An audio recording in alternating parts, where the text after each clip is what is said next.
आप सबको जय मसीह की। हम परमेश्वर का धन्यवाद करते हैं कि उसने अपना जीवित वचन हमको दिया है कि हम उसको पढ़ें, उस पर मनन करें और उसके द्वारा अपने लिए आत्मिक शिक्षा को प्राप्त कर सकें। तो आइए हम प्रार्थना करें। प्रभु जी, हम आपके चरणों पर एक बार फिर अपने सरों को झुकाते हैं। आप हमारी सहायता कीजिए कि हम अपने जीवन के लिए जो शिक्षा आपने आज रखी है उसको प्राप्त कर सकें।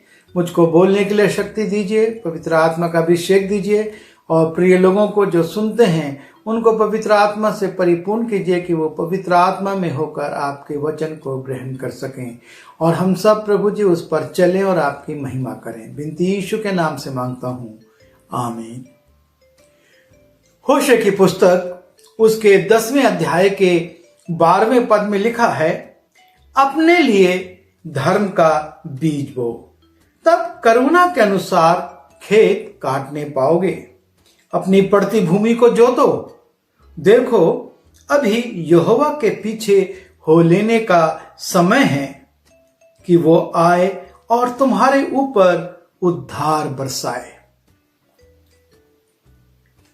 इसकी दूसरी लाइन में लिखा है, देखो अभी यहोवा के पीछे हो लेने का समय है कि वो आए और तुम्हारे ऊपर उद्धार बरसाए। जब हम इस लाइन को पढ़ते हैं तो इसमें लिखा हुआ है, देखो अभी यहोवा के पीछे हो लेने का समय है। अर्थात एक समय है जबकि हम परमेश्वर के पीछे हो सकते हैं, उसके पीछे पीछे चल सकते हैं और उससे आशीषों को प्राप्त कर सकते हैं। यदि हम इसको दूसरे रूप में लें तो एक समय ऐसा आएगा जब हम परमेश्वर के पीछे नहीं हो पाएंगे और जब उसके पीछे नहीं हो पाएंगे, उसके पीछे नहीं चल पाएंगे, तब हम आशीषों से भी वंचित हो जाएंगे। एक विद्यार्थी है जो कि अपना अध्ययन करता है और जब वो पढ़ाई करता है तो वो जितना भी अध्ययन अपनी परीक्षा के पहले कर सकता है वही उसके लिए उपयोगी होता है। परीक्षा के बाद यदि वो उन विषयों को पढ़ेगा तो उससे उसको लाभ नहीं होगा। अर्थात एक समय है, एक डेडलाइन है जब तक कि उसको पढ़ना है उस विषय को, और जब परीक्षा हो गई तो उसके बाद उसका पढ़ना ज्ञान बढ़ाएगा लेकिन परीक्षा के लिए उपयोगी नहीं होगा। पर परीक्षा में उसके अंक उसके कारण नहीं बढ़ेंगे। और यही बात यहां पर होशे समझाता है कि अभी यहोवा के पीछे हो लेने का समय है। कोई मनमानी नहीं है कि हम अभी ले लेंगे या उसके बाद होंगे या 2 साल बाद परमेश्वर के पीछे हो लेंगे, 10 साल बाद हो लेंगे, जब रिटायर हो जाएंगे, सब कामों से निवृत्त हो जाएंगे, तब यहोवा के पीछे हो लेंगे। ये मनमानी समय नहीं है। परमेश्वर के पीछे होने का एक समय है। जब हम सब उपदेशक उसके 3 अध्याय के पहले 8 पदों को देखते हैं, वहां पर सुलेमान बताता है कि हर बात का एक समय है। इस संसार में हर बात का एक समय है और परमेश्वर के पीछे हो लेने का भी एक समय है। जब हम उत्पत्ति उसके 7वें अध्याय में जाते हैं, वहां पर हम देखते हैं जल प्रलय का वर्णन है और परमेश्वर नूह को आज्ञा देता है और उससे कहता है कि इस प्रकार से 300 हाथ लंबा, 50 हाथ चौड़ा, 30 हाथ ऊंचा, 3 मंजिला गोपेर की लकड़ी से एक जहाज बनाना। और इतना बड़ा जहाज बनाने में नूह और उसके परिवार को लगभग 100 वर्ष लग गए और 100 वर्ष तक वो उस जहाज को बनाते रहे। जब वो 500 वर्ष का था उस समय वो शुरू करता है और जब वो 600 वर्ष का हो जाता है तब वो जहाज पूर्ण होता है। और जब जहाज पूर्ण हो जाता है उसके बाद परमेश्वर आज्ञा देता है कि अब तू अपने परिवार के साथ उसमें चला जा, खाने पीने की वस्तुओं को तू रख ले, और मैं जिन पशुओं को आज्ञा दूंगा वो जोड़े में आएंगे, तू उनको भी उस जहाज में रख लेना। और ये वो समय था जबकि ना सिर्फ इन जानवरों को, लेकिन जो नूह के समकालिक लोग थे उनको भी एक अवसर था कि वो अपना मन परमेश्वर की ओर फिरा लेते। लेकिन नूह के परिवार के सिवाय किसी ने अपना मन नहीं फिराया। और तब हम 7वें अध्याय के 16वें पद में देखते हैं, वहां पर लिखा हुआ है कि और जो गए वो परमेश्वर की आज्ञा के अनुसार सब जाति के प्राणियों में से नर और मादा गए। पशु भी परमेश्वर की आज्ञा से नर और मादा होकर उस जहाज में गए। तब यहोवा ने उसका द्वार बंद कर दिया। और तब जबकि नूह और सारे पशु जिनको आज्ञा परमेश्वर ने दी थी उस जहाज में चले गए, परमेश्वर ने उसके द्वार को बंद कर दिया। और उसके बाद 40 दिन और 40 रात तक पानी बरसता रहा, पृथ्वी के सोते फूटने लगे और पृथ्वी पर जल ही जल हो गया। तब उस समय के लोगों ने जितना भी चाहा हो, जितना भी कोशिश करी हो कि हम इस जहाज में शरण पालें, वो नहीं हो सका। वो समय निकल गया। लगभग 100 वर्ष का समय परमेश्वर ने दिया और परमेश्वर ने चाहा कि लोग उसका उपयोग कर लें, पर किसी ने उसका उपयोग नहीं किया। और इसलिए जब परमेश्वर ने द्वार बंद कर दिया और पानी बरसने लगा, तब वो लोग में से कोई भी कितना भी पश्चाताप करे, कितना भी पछताए, कितना भी रोए, कितना भी चिल्लाए, लेकिन वो उस जहाज में आ नहीं सका। समय निकल गया और वो उस जहाज में नहीं आ सका। जब हम योना की पुस्तक में जाते हैं तब हम देखते हैं कि योना नबी नीनवे शहर में जाकर प्रचार करता है। जब हम योना उसके 3 अध्याय के 4 पद में जाते हैं, वहां लिखा है, योना ने नगर में प्रवेश करके 1 दिन की यात्रा पूरी की और ये प्रचार करता गया, अब से 40 दिन के बीतने पर नीनवे उलट दिया जाएगा। एक समय परमेश्वर ने निर्धारित कर दिया था नीनवे के लिए, और जब से योना ने प्रचार शुरू करा उसके 40 दिन के बाद नीनवे नगर उलट दिया जाना था। परमेश्वर ने एक समय निर्धारित किया और उस समय में लिखा है, तब नीनवे के मनुष्य ने परमेश्वर के वचन की प्रतीति की और उपवास का प्रचार किया गया और बड़े से लेकर छोटे तक सबों ने टाट ओढ़ा। वो समय जो परमेश्वर ने दिया था उसका उपयोग इन्होंने पश्चाताप में करा, परमेश्वर के पीछे हो लिए। और जब राजा ने सुना, उसने भी इस बात का प्रचार कराया कि सब अपने अपने मन को परमेश्वर की ओर फिराएं। और तब लिखा है 10वें पद में, जब परमेश्वर ने उनके कामों को देखा कि वे कुमार्ग से फिर रहे हैं, तब परमेश्वर ने अपनी इच्छा बदल दी और उनकी जो हानि करने की ठानी थी उसको ना किया।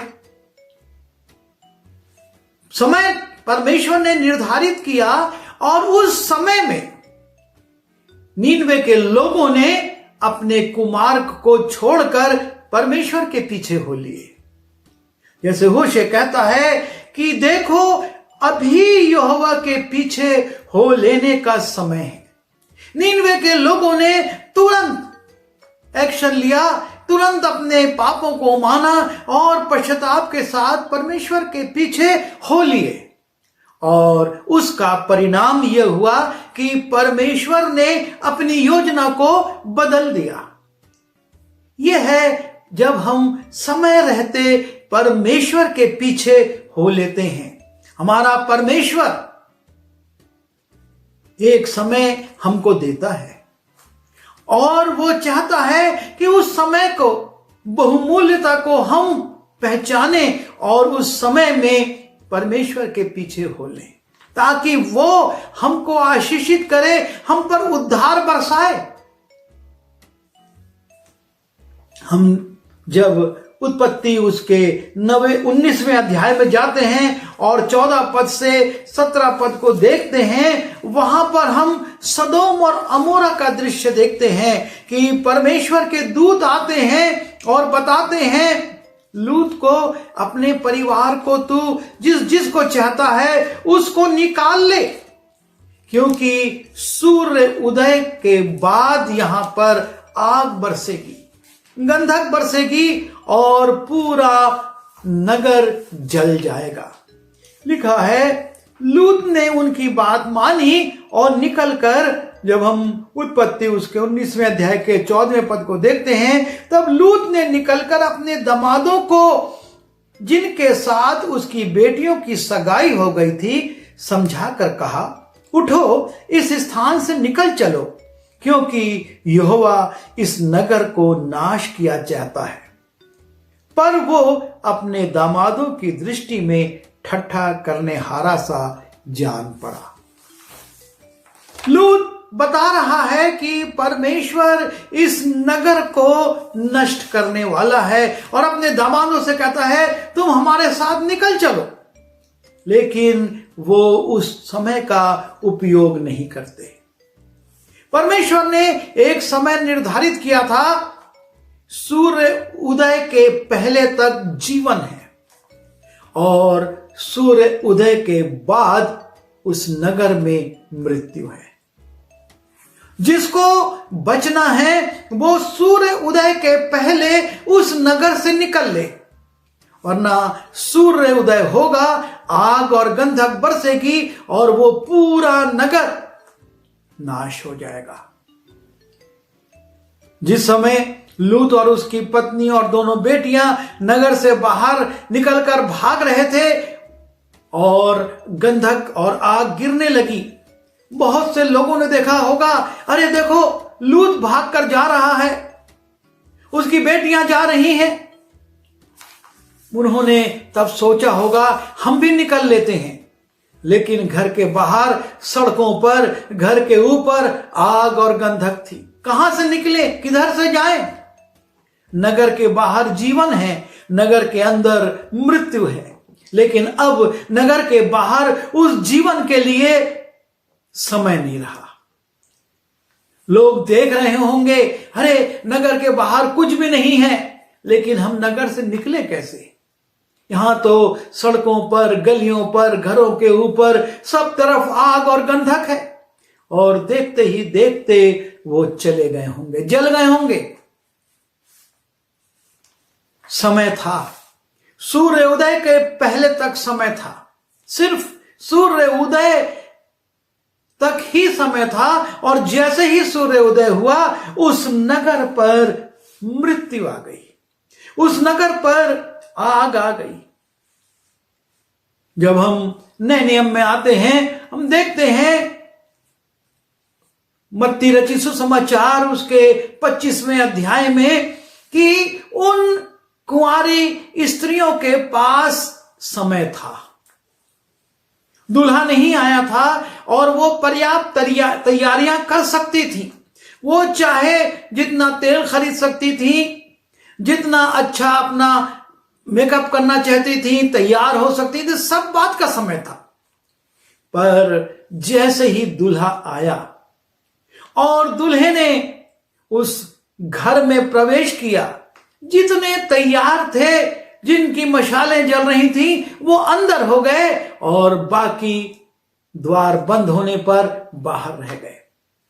समय समाप्त हो गया।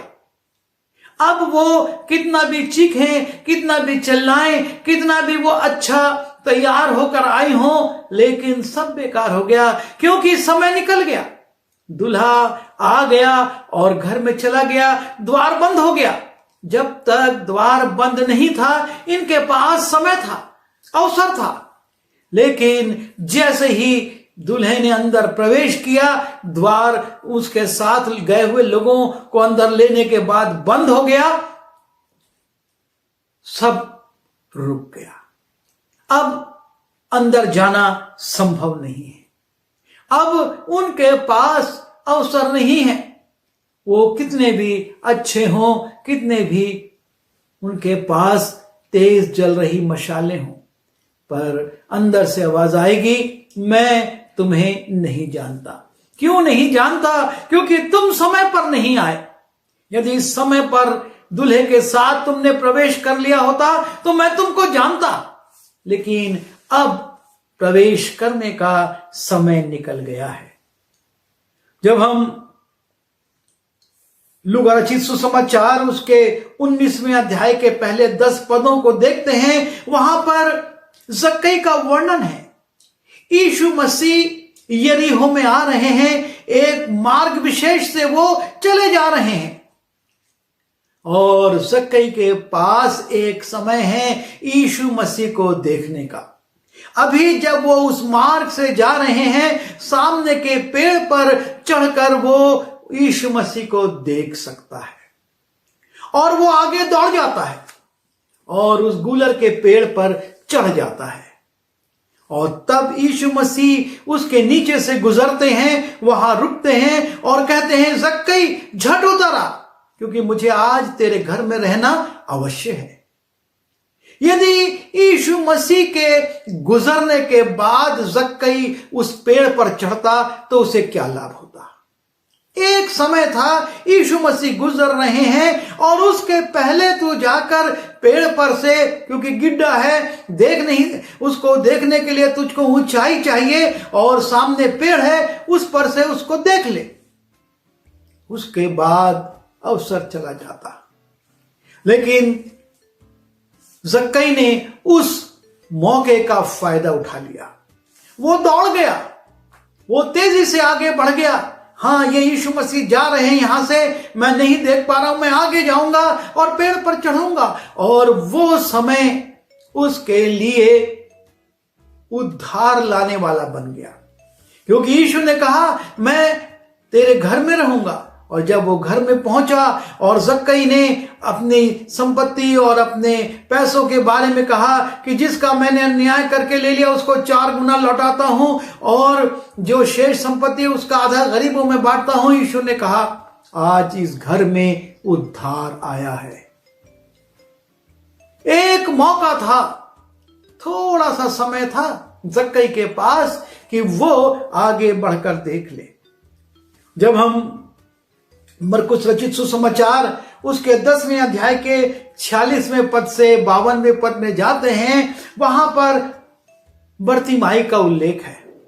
ये यरीहो नगर के द्वार पर बैठा हुआ भीख मांग रहा था, अंधा था। और तब ये पैरों की आहटों को सुनता, बहुत बड़ी भीड़ जा रही है, ऐसा लग रहा है कोई जुलूस चला जा रहा है। पूछता है, ये क्या हो रहा है?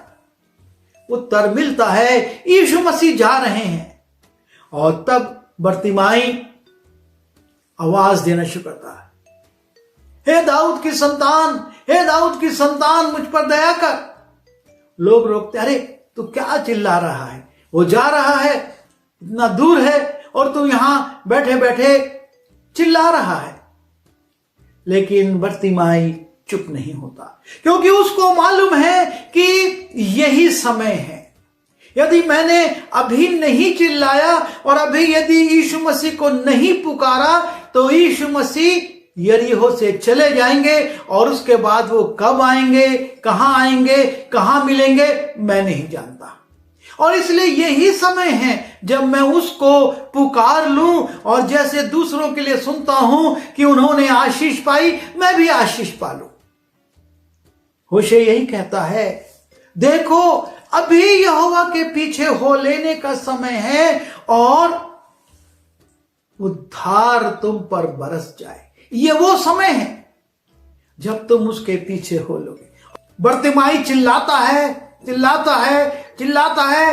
इतना चिल्लाता है कि यीशु मसीह उस भीड़ में भी, जिसमें बड़ा कोलाहल हो रहा था, उसकी आवाज को सुन लेते हैं और रुक जाते हैं और कहते हैं उस व्यक्ति को जो चिल्ला रहा है उसको भेजो। और तब लोग कहते हैं वो तुझको बुला रहा है। वो अपना कपड़ा फेंकता है और यीशु की ओर दौड़ जाता है, क्योंकि अभी वो समय है जबकि यीशु के पीछे हो लो और उससे आशीष पालो, उससे चंगाई पालो। और यीशु पूछते हैं तुझे क्या चाहिए, क्यों चिल्ला रहा है? वो कहता है मैं देखना चाहता हूं, मेरी आंखें खुल जाए।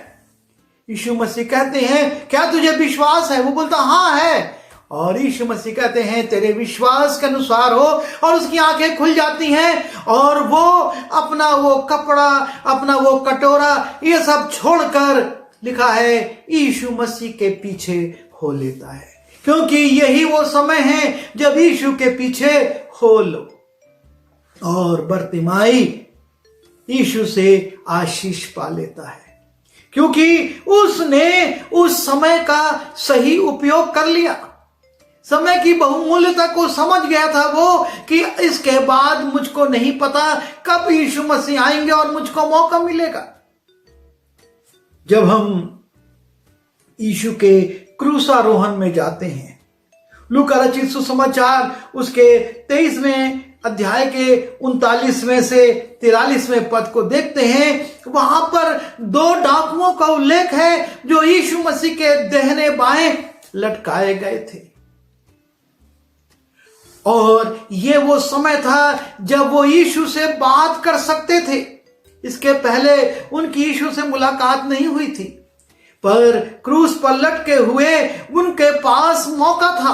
और एक कहता है क्या तू परमेश्वर का पुत्र नहीं, और है तो खुद उतार और हमको उतार। दूसरा कहता है क्या तू परमेश्वर से भी नहीं डरता? देख हम तो अपने पापों का दंड भोग रहे हैं। लेकिन इसने कुछ नहीं किया, फिर भी ये क्रूस पर लटकाया गया है। और तब यीशु से कहता है हे प्रभु, जब तू अपने राज्य में आए तो मेरी सुधि ले लेना। यीशु कहते हैं आज ही तू मेरे साथ स्वर्ग लोक में होगा। ये एक थोड़ा सा समय था इन डाकुओं के पास, शायद कुछ घंटे का। और यदि ये डाकू इस समय यीशु मसीह से याचना नहीं करता तो ये भी हमेशा हमेशा की मृत्यु में चला जाता, क्योंकि इसने संसार में रहते हुए जघन्य पाप किए थे, जघन्य अपराध किए थे, और उस समय के नियम के अनुसार उसको क्रूस की मृत्यु दिया जाना ही वाजिब था। और इसलिए उसको लटका दिया गया था क्रूस पर यीशु के साथ। वो क्रूस पर था। यदि वो उस समय का उपयोग नहीं करता, 1-2 घंटा और रुक जाता, यीशु मसीह हे पिता अपनी आत्मा मैं तेरे हाथ में सौंपता हूं कहकर प्राण छोड़ देते। लेकिन ये दोनों जिंदा थे, ये नहीं मरे थे। और तब यदि ये यीशु मसीह से बात करना चाहते, यीशु मसीह से याचना करना चाहते, तो समय निकल जाता। क्योंकि लिखा है कि जब सिपाही आए तो उन्होंने पहले डाकू की पैर की हड्डियां तोड़ी, उसके बाद दूसरे के पैर की हड्डियां तोड़ी, और यीशु मसीह के पास आए तो देखा वो मर चुका है, और इसलिए उसकी हड्डी नहीं तोड़ी गई। ये जीवित थे, ये मरे नहीं थे। लेकिन इनके पास वो अवसर जो यीशु मसीह से बात करके इसने प्राप्त कर लिया, और ये सुन लिया कि आज ही तू मेरे साथ स्वर्ग लोक में होगा। यदि ये 1-2 घंटा रुक जाता तो नहीं सुन पाता, क्योंकि यीशु मसीह तो अपनी आत्मा परमेश्वर के हाथ में दे चुके होते। एक समय, थोड़ा सा समय था, और उसका उपयोग इसने कर लिया और उस दंडों से बच गया जो कि मृत्यु के बाद उसको मिलना थे। इसीलिए जब हम यशाया उसके 55 अध्याय में जाते हैं और उसके 6वें पद को देखते हैं, वहां पर यशाया नबी इस बात को लिखता है कि जब तक यहोवा मिल सकता है तब तक उसकी खोज में रहो। जब तक यहोवा मिल सकता है, एक समय है जब तक परमेश्वर आपको और मुझको मिल सकता है। हमारा जीवन कितना है हम नहीं जानते, कब तक हमारी परिस्थितियां कैसी रहेंगी हम नहीं जानते।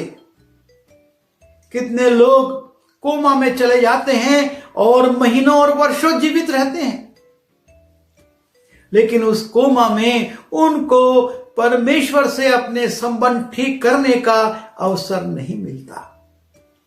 इसलिए यशायाह कहता है, जब तक यहोवा मिल सकता है तब तक उसकी खोज में रहो, जब तक वो निकट है तब तक उसे पुकारो। जब तक वो हमारे निकट है, यीशु मसीह उस डाकू के बहुत निकट था और उसने पुकारा और यीशु मसीह ने कहा, आज ही तू मेरे साथ स्वर्ग लोक में होगा। बर्तिमाई यीशु मसीह के निकट था, यीशु मसीह उसके सामने से गुजर रहे थे, वो भीड़ के साथ जा रहे थे और वो निकट था और उसने पुकारा, यीशु ने सुना और उसने आशीष पाली, चंगाई पाली, अपनी आंखों को उसने प्राप्त कर लिया। जक्कई यीशु मसीह के निकट था, यीशु मसीह मार्ग में नीचे था, जक्कई ऊपर पेड़ में था और यीशु ने उसको देखा और कहा, नीचे उतरा और घर में जाकर घोषणा करी, आज इस घर में उद्धार आया है। दूल्हा निकट था, बहुत निकट था। ये कुंवारियां देख रही थी पर इनकी मशालों में तेल नहीं था और जब तक तेल लेकर आती समय निकल चुका था, द्वार बंद हो गया था और ये सारी तैयारी के बावजूद बाहर रह गई। लूत के दमादों के पास भी समय था, उनको अवसर था कि सूर्य उदय के पहले वो लूत के साथ निकल लें, लेकिन उन्होंने ठट्ठा किया, हंसे, अरे तू मूर्ख हो गया, हमारी रात की नींद खराब कर दिया। लेकिन जैसे ही सूर्य उदय हुआ, समय समाप्त हो गया और वो उस आग में जल मरे। जब तक नूह जहाज बना रहा था उस समय के लोगों के पास अवसर था, पर उन्होंने नूह को मूर्ख समझा और वो उस जहाज में नहीं गए और उसके बाद सारे लोग पानी में डूब मरे। नीनवे के लोगों के पास 40 दिन का समय था, जबकि योना ने कहा आज से 40 दिन बाद ये नगर उलट जाएगा, और उन्होंने उन 40 दिनों की प्रतीक्षा नहीं करी, तुरंत अपना मन फिराया और अपने आप को परमेश्वर के हाथ में सौंपा और बच गए। अभी देखो, अभी यहोवा के पीछे हो लेने का समय है। परमेश्वर ने आपको और मुझको समय दिया है। हम नहीं जानते कि नूह के समान 100 वर्ष का समय है कि नीनवे के समान 40 दिन का समय है, या उस डाकू के समान कुछ घंटे का समय है। हम नहीं जानते, लेकिन इतना जानते हैं कि परमेश्वर ने अभी हमको समय दिया है। और इसलिए वचन कहता है, यदि आज उसका शब्द सुनो तो अपने मनों को कठोर मत करो। परमेश्वर ये चाहता है कि आप और मैं अभी उसके पीछे हो लें। यदि हमने अपना मन कठोर किया और कहा आज नहीं कल और कल नहीं परसों, तो हम नहीं जानते कि कल और परसों क्या होगा। इसलिए होशे की बात को हम, यशायाह की बात को हम अपने जहन में रखें और यहोवा के पीछे हो लें। आइए दुआ करें। प्रभु जी, हम आपसे विनती करते हैं, आप बहुत प्रेम करने वाले परमेश्वर हैं और आपने हमसे बहुत प्रेम किया है और हमको अवसर पर अवसर दिया है। हम इन अवसरों की बहुमूल्यता को समझें और अपना जीवन आपके हाथ में सौंप सकें। हम आपके पीछे हो लें, संसारिकता को छोड़ें और उन बातों पर ध्यान करें ताकि हम पर उद्धार बरसाया जाए, हम उद्धार को प्राप्त करें और अनंत जीवन के वारिस बन सकें। इस वचन के लिए और आपकी सहायता के लिए मैं धन्यवाद देता हूं और अपने आप को और हर एक सुनने वाले को आपके हाथ में सौंपते हुए विनती यीशु मसीह के नाम से मांगता हूं, आमीन।